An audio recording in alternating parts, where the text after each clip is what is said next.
Alright, so a modern history lesson. In the 1970s, the Soviet Union assisted the communist opposition in Afghanistan in a coup d'etat. In the early 1980s, the US and Pakistan assisted the then opposition, the Mujahideen, and a civil war continued until the end of the decade. The Soviets withdrew their troops and the US withdrew shortly after, therefore essentially leaving the Mujahideen in control of the country.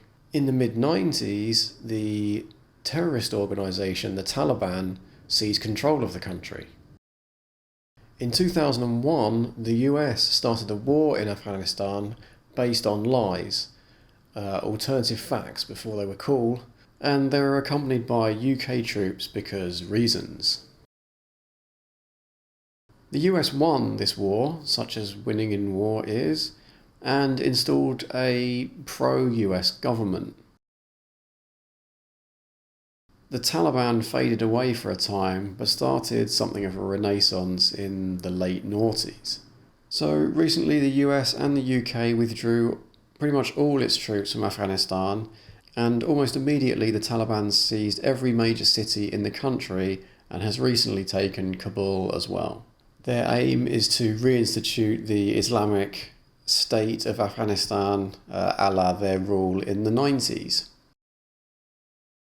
So, here we are, absolutely covered in shit. We are the mayors of Shit Town. Our only export is shit. Shit is the principal constituent of our food, our clothes, and our manure. I don't really have any groundbreaking final thoughts on this. It's just,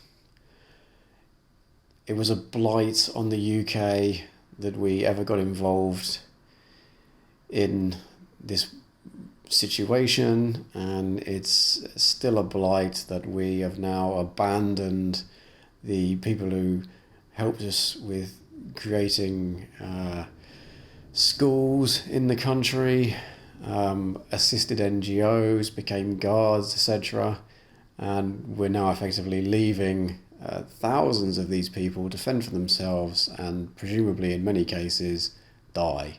Worse than that is that this will almost certainly lead to more terrorism in the West, which will consequently lead to more racism, a lack of understanding, and probably murder.